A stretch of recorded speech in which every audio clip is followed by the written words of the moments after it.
Welcome, everyone. You're tuning into Engaging Walk. My name is Drake. And my name is Ruby. We believe in the power of walking together and talking together. It's a simple act to stay connected, and movement is key. This week, we will discuss the concept of asking intentional questions and driving a deeper understanding as you take walks with your significant other. Mm-hmm. Let's dive into the topic. And this week, we take walks in Chula Vista. If you know, you know. Yeah, it's a little. Well, it's not little. It's a city pretty much within San Diego, and it's beautiful. Pretty big. It's pretty big. But yes. So maybe I think it was like a few weeks ago or a few months ago. It's hard to tell. We were having this discussion about asking intentional questions, Mm-hmm. and we were like kind of like joking, but there, it is actually pretty serious about how powerful questions can be. That's right. And one of the ways that you could really just like feel this is the awkwardness that you can feel when you don't answer somebody's question. Mm-hmm. If someone's like, "Hey, how was your day?" and you just stonewall them and just stare at them and don't answer their question, you'll feel that awkwardness. And then like you feel like compelled to answer, right? Yeah, because I mean, like, we grow up with the culture of answer questions, and it's very awkward. Like, it caught me off guard sometimes when so especially someone asks you questions that you don't want to ask and you prepare yourself, but when they ask you just like spill out the beans, and in your head you were like, no, I should not tell them this, and it's too late. So it is powerful for sure. Yeah, it seems like that's probably the reason why the founding fathers put the Fifth Amendment, why you have the right to remain silent. So, because they understood also like how powerful it is, especially if it's someone from authority asking you questions, and you're like, okay, I gotta answer. I'm gonna say this, and then you're like, oops, I shouldn't have said that. That's true. I never thought that before, but perspective. But it's not like that in relationships. But we do harness that power of asking questions and the power of the nature of a question Mm-hmm. to drive at who we are as individuals and what our goals are, what our dreams are. Because we live in our own head, and So what do you think about that? I agree with what you said. Like, it's very powerful with asking questions, and actually I think this is an art of asking open questions, because as a teacher, like, you don't just ask question, yes, no question is very based on text and fact, but if you ask questions that stir out the imaginations or the curiosity, the insights of the student, but they couldn't carry it out unless the questions be asked. Mm-hmm. And I think it's very beautiful. It's an art of the person to ask good questions, and I think it's powerful to ask good questions in relationship, because it shows us like, I care, I want to know you. Mm-hmm. And for me, I think it's driving your personality, your strength, your desire and dreams and passion, when you get to somebody interview you and through questions. And to be honest, when I was 20s, early 20s, there was time I realized, whoa, I just love someone just to sit down with me and just ask me all kinds of questions.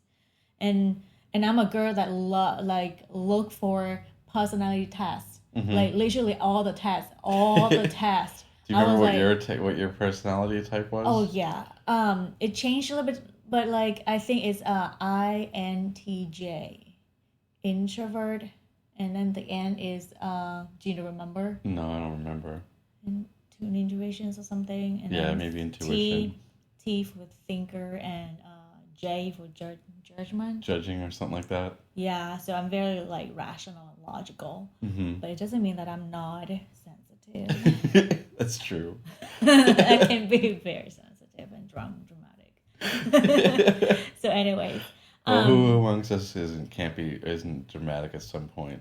Yeah. So. But go back that's to go back to my point. I try to say that there's a moment in my early 20s, there's a deep desire that to have someone ask good questions, so that through the questions I get to discover, like by hearing my answer, I get to know a little bit more about who I am, like what is it that drive my visions and my hope and my dreams look like.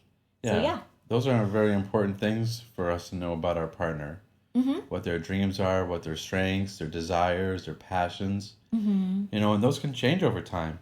Life happens, and then your desires change, your dreams change. You know, like we just got a puppy, and that has been an experience, and it's only been a week that feels like a month. Yeah, For sure. You know, and like well, our whole schedule got turned upside down, and Ruby's very passionate about following a schedule, and let's just crash it. She crashes. She crash landed into Yeah. our schedule and pooped all over it and peed all over it. But you know, we made adjustments, and we're doing this podcast, so we got our schedule back. Yeah, we will talk more about her and later on with different podcasts. And so I think as a couple, when you take walks and as we take walks, yes. we ask questions instead of like normal questions, like, oh, hi, how are you? Oh, I'm good, thank you. And you, like, is niche, like cliche? Oh, yeah, my brain's not working. Cliche. Yeah, we were recording this late in the evening, and Ruby is much more of I say early afternoon kind of person. Yeah. And I'm more of a night owl, so this is a disadvantage for her. Yes. I got the home court advantage. Forgive me, guys. All right. But yeah, I think at some point when you're asking your partner questions, you can almost treat it like an interview. Like maybe if you are taking a long walk, you're engaging walk. You could try this with your, you can try asking these questions. Some examples could be things like what inspires you lately. You can get to know about your partner's past, like what were they like as a child. That might trigger some things for you if you're like, oh, you know what?